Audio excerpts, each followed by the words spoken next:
પ્રભુ તમે આપેલી ભેટને આજે અમે જ્યારે વાપરવાના છીએ, એ ટંગ્સમાં બોલવાના છીએ, ત્યારે પવિત્ર આત્મા અમને આજે મદદ કરશે.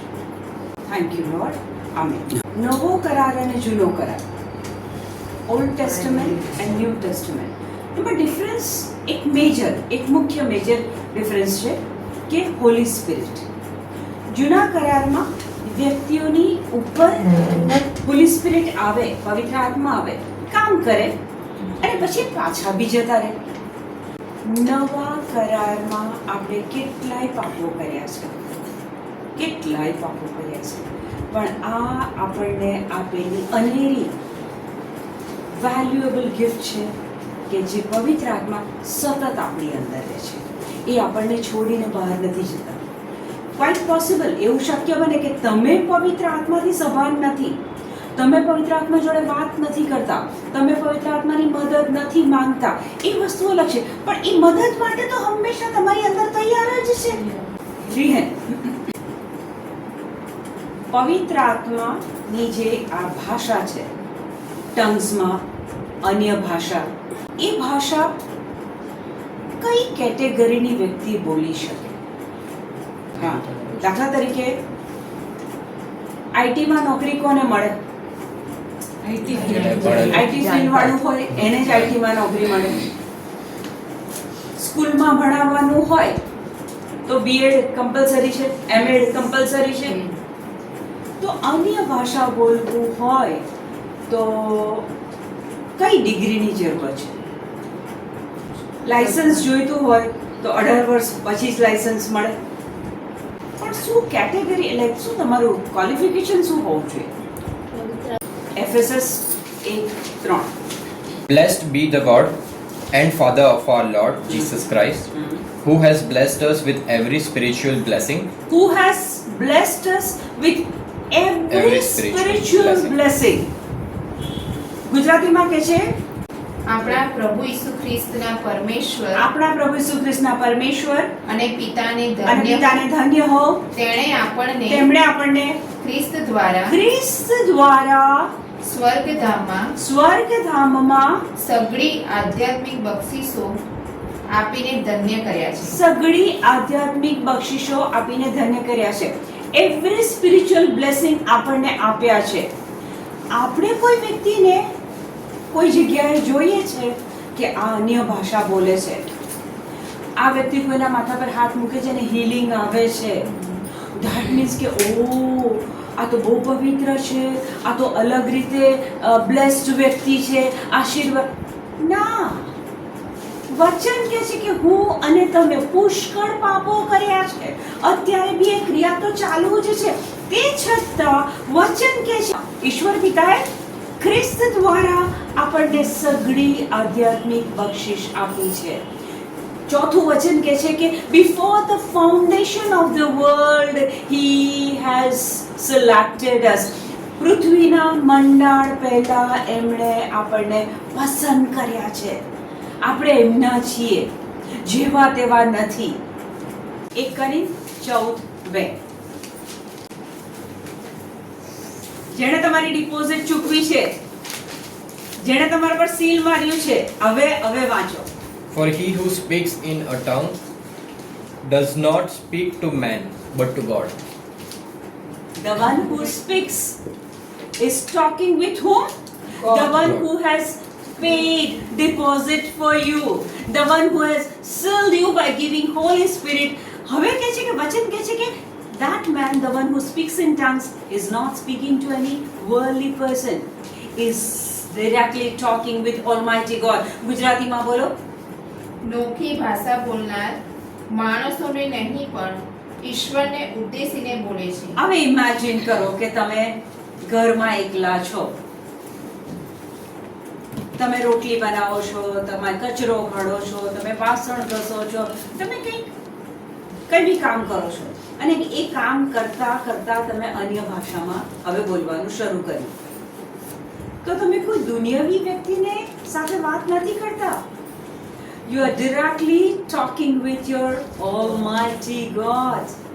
તમને બનાવનાર, તમારા ક્રિએટર, તમારા સર્જનહારની જોડે વાત કરો છો. હવે હું રૂપલબેનની જોડે વાત કરું છું, આનંદ થાય છે, ચોક્કસ આનંદ થાય છે. એ દુનિયાવી આનંદ છે. હવે હું ટંગ્સમાં શરૂ કરું છું. આ મારી ગુજરાતી ભાષા હતી. હવે હું ટંગ્સમાં શરૂ કરું છું. હું કોની જોડે બોલું છું?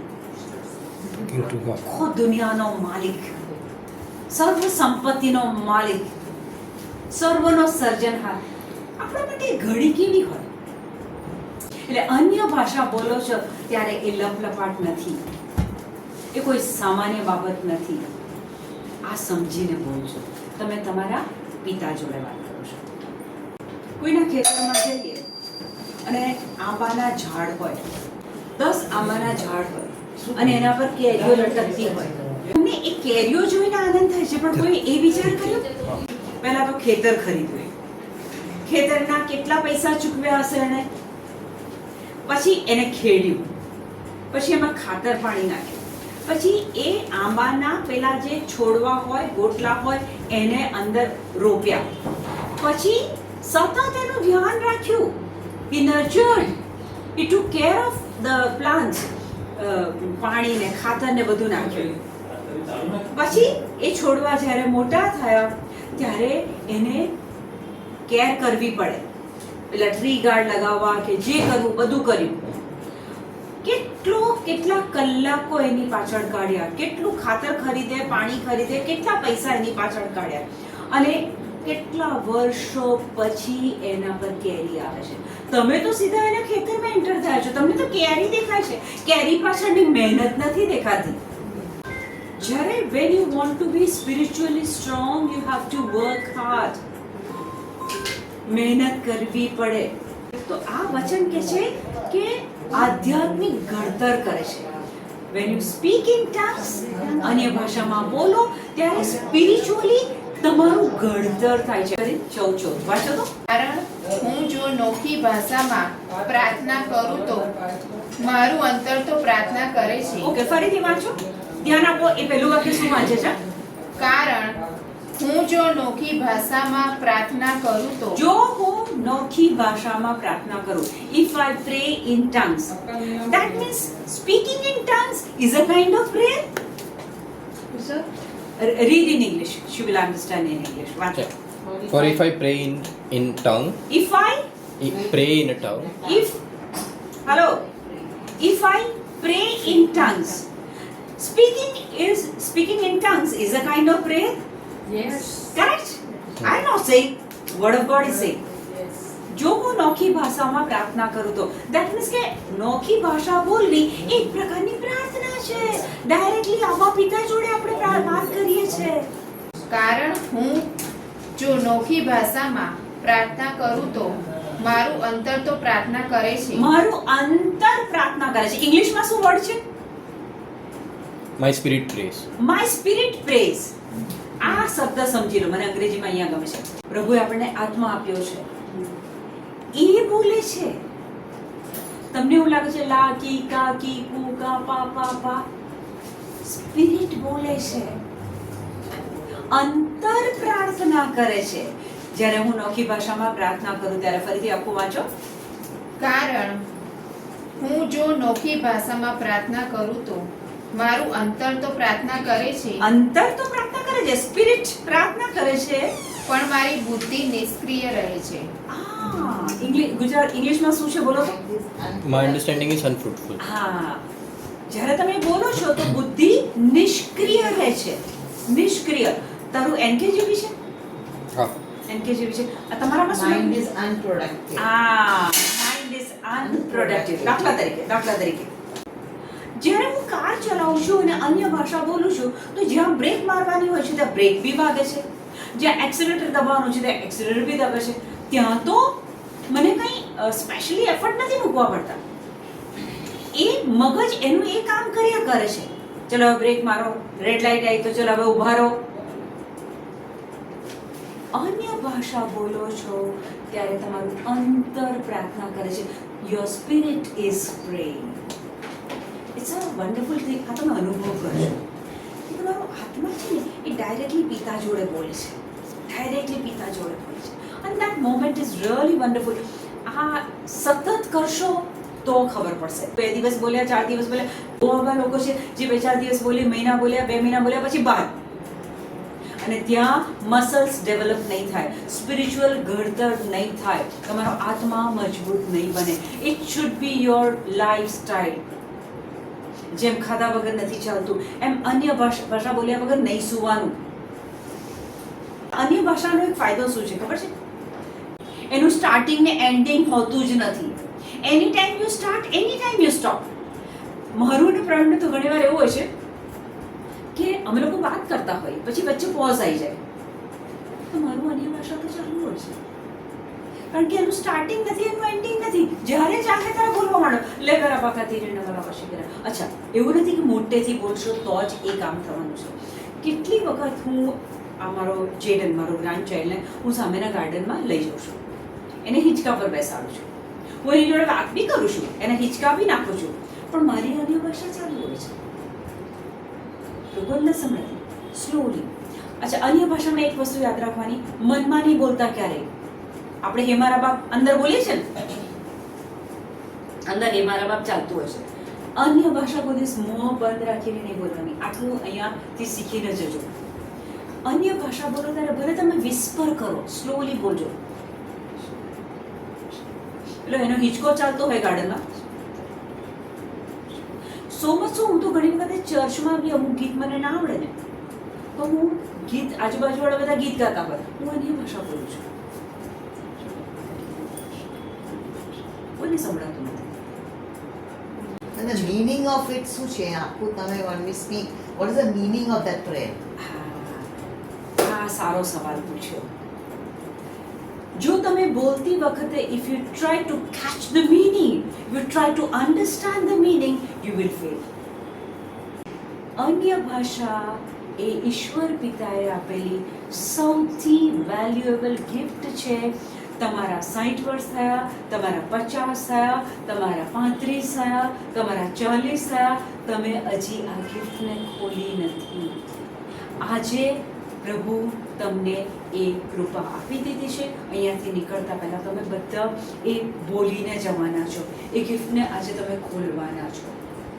પહેલી વખત તમને સંકોચ થશે, યુ વિલ ફીલ હેઝિટેશન. બાજુવાળું કેવું બોલે છે, બહુ મસ્ત બોલે છે. Don't pay attention two neighbour. પડોશી પર ધ્યાન નહીં આપતા. એફએસએસ 1:3, તમારી અંદર એ અન્ય ભાષા પડેલી છે. Tongues is already lying in you. That gift of tongues is already there in you. Only thing like પેલો ઘડો નાખીએ અને કાઢીએ, એ તમારે આજે જાતે ખેંચીને કાઢવાનું છે. આજે આ પવિત્ર ઘડી મળી છે, એટલે કે અન્ય ભાષા હવે જ્યારે હમણાં પ્રેયર કરીશ અને તમે શરૂ કરશો તો પહેલાં પહેલું કે એને સમજવાની કોશિશ નહીં કરવાની. બીજી વસ્તુ, બાજુવાળાને સાંભળવાની કોશિશ નહીં કરવાની.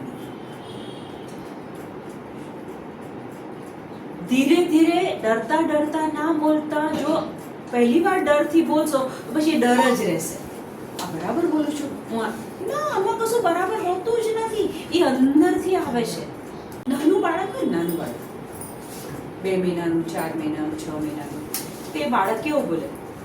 લ લ લ બ બ બ બ બ બ બ ગ ગ ગ ગ. એનું કશું કોઈ શબ્દ નથી હોતો. એ મોઢામાંથી જે નીકળે છે લ લ લ લ લ લ લ, તો એ બોલે જાય છે. અત્યારે તમારા મોઢામાંથી એ શરૂ થશે. Don't stop it. હું સારું બોલું, હું ગોઠવીને બોલું, તો પડી ગયા તમે. આપણા આટલા જણ બેઠા છે, એમાંથી આજે કોણ અન્ય ભાષા બોલશે? Mark 16:17. And these signs will follow those who believe. These signs will follow those who believe. Those who believe. આગળ. In my name they will cast out demons. They will speak with new tongues. They will speak with new tongues. I'm not saying, Jesus is saying, this sign will follow those who Believe. they will speak in tongues. If you have faith, ગુજરાતીમાં faith શબ્દ છે, ગુજરાતીમાં વાંચો. જેઓ શ્રદ્ધા રાખશે તેઓ આટલા ચમત્કારો કરી શકશે. જેઓ શ્રદ્ધા રાખશે, those who believe, હા, મારે નામે અવધૂતો કાઢશે અને નવી નવી ભાષાઓ બોલશે. અને નવી નવી ભાષા બોલશે. નવી નવી ભાષા કોણ બોલશે? જેને શ્રદ્ધા છે. Those who have faith will speak in tongues. Ephesians 1:3 says, Ephesians 1:3 કહે છે કે that gift of tongue is already lying in you. Now it's you who will put efforts, who will have faith, will try to speak whatever comes from within. અંદરથી જે આવે એને બહાર કાઢવાનું છે. પણ આ કોણ બોલી શકશે? જેને શ્રદ્ધા હશે ને તે જ. આગળના સેશનમાં બેઠા પછી પણ જો આપણે આજે નથી બોલી શકતા, that means કે આપણી શ્રદ્ધાની કમી છે. હું નથી કહેતી, વચન કહે છે. તો આજે વિશ્વાસ રાખો કે એ અન્ય ભાષા અંદર છે, તમારી અંદર છે, ક્યાંય બહારથી લેવા જવાની નથી. ખાલી ગળો પેલો સેટ કરો છો ને પછી પાણીનો ફ્લો અંદર શરૂ થઈ જાય છે, પછી ગળો આખો ભરાઈ જાય છે ને પછી બહાર કાઢો છો. એમ એ એફર્ટ મૂકો. આજે પ્રભુ પર લીન થઈ જાઓ, પવિત્ર આત્મા પર લીન થઈ જાઓ. સૌથી મોંઘામાં મોંઘી ગિફ્ટ પવિત્ર આત્મા તમને પ્રભુએ આપ્યા છે, એ અન્ય ભાષા આપી દીધી છે. હવે આજે હું અત્યારે તમારા પર પ્રાર્થના કરું અને પછી હું જ્યારે શરૂ કરું, મારી પાછળ બોલવાનું શરૂ કરજો. કોઈ ડાઉટ ના રાખતા, કોઈ મિનિંગ સમજવાનો પ્રયત્ન ના કરતા, બાજુવાળાને સાંભળવાનો એફર્ટ ના મૂકતા. 50માના પર્વના દિવસે, પેન્ટેકોસ્ટ, on the day of Pentecost, when Holy Spirit came upon disciples, those who were praying there, when they got tongues, એમને અન્ય ભાષા મળી ત્યારે they became powerful. શક્તિથી ભરાઈ ગયા એ લોકો. એવા શક્તિથી ભરાઈ ગયા કે અન્ય ભાષા બોલ્યા પછી, અન્ય ભાષા બોલવાની શરૂઆત થઈ 50માનું પર્વ, પેન્ટેકોસ્ટનો દિવસ. એ પહેલા એ લોકોથી છુપાતા હતા. they were hiding themselves from people. કેમ? તો કે અમારા ગુરુને મારી નાખ્યા, અમને બી મારી નાખશે, એ ડર હતો. પણ the moment they got tongues, અન્ય ભાષા જેવી મળી પછી તો એવી હિંમત આવી, એવો પાવર આવી ગયો કે એ લોકો બોલતા હતા ત્યારે જ અમુક લોકોએ એમના પર કોમેન્ટ આપી કે આ લોકોને તો દારૂનો કેપ ચડ્યો છે, આ લોકો દારૂ પીને બોલે છે, આ લોકો છાટ્ટા થઈ ગયા છે. અને ત્યારે ફર્સ્ટ ટાઈમ પિતર ઊભા થાય છે, જે પિતર લોકોથી સંતાતા હતા, એ પિતર કે જેણે ઈસુનો 3 વાર નકાર કરેલો, એ પિતર કે જ્યારે ઈસુને ક્રુસે ચડાવ્યા ત્યારે ભાગી ગયેલા ત્યાંથી, બીકણ હતા. The moment they spoke in tongues, એવો તો પાવર આવ્યો કે એ આટલી મોટી પબ્લિકની વચ્ચે એ બોલે છે. and 3000 people took baptism on that very moment. 3000 લોકોએ પિતરના ઊભા થઈને બોલ્યા પછી 3000 લોકોએ બાપ્તિસ્મા લીધું. આંખો બંધ રાખજો, હું પ્રાર્થના કરું છું. Thank you lord, thank you પ્રભુ. આબા પિતા, પ્રભુ ઈસુ, પ્રભુ પવિત્ર આત્મા, અત્યારે તમારો આભાર માનીએ છીએ કે પ્રભુ તમને પ્રેમ કરનારા લોકો અહીંયા બેઠા છે. અહીંયા એ લોકો બેઠા છે પ્રભુ કે જે તમારી જોડે સંબંધમાં આવવા માંગે છે. they want to come closer to you. આબા પિતા, અહીંયા એવા લોકો બેઠા છે કે જેમની અંદર તમે ઓલરેડી પવિત્ર આત્મા મૂક્યા છે, એમની અંદર ઓલરેડી આબા પિતા તમે એ અન્ય ભાષા મૂકેલી છે. વચનમાં કહે છે કે આ બધાની અંદર અન્ય ભાષા મૂકી છે. ત્યારે પવિત્ર આત્મા, અત્યારે હું તમને આજીજી કરું છું, વિનંતી કરું છું કે આ લોકોની અંદર પડેલી અન્ય ભાષાને બહાર કાઢવા માટે પવિત્ર આત્મા અત્યારે તમે એકે એકને મદદ કરો. ધન્યવાદ પ્રભુ, તમે મારી પ્રાર્થના સાંભળી છે. ધન્યવાદ પ્રભુ, તમે મારી પ્રાર્થનાનો ઉત્તર આપ્યો છે. પ્રભુ, અહીંયા બેઠેલી એક વ્યક્તિ પર, આ બધાની ઉપર ઈસુ તમારા નામમાં અત્યારે અભિષેક બોલું છું. એક એક વ્યક્તિ પ્રભુ ઈસુ તમારા પવિત્ર નામમાં અત્યારે અન્ય ભાષામાં બોલવાનું શરૂ કરી દીધું છે. લે હારી બહાના હાલા હારી ખેરા બખારી શા શા બખીરા ખા ખા ખા ખા ખારા ખારા ખારા ખારા ખે બા બા બા બા બા બા બા બા બા બા બા બા લા લા લા લા લા લા લા લા લા લે બે બે બે બે બે બા ખા ખા ખા ખા ખા ખા બા બા બા બા બા ખા દા દા દા દા દા. સંકોચ છોડી દો, સંકોચ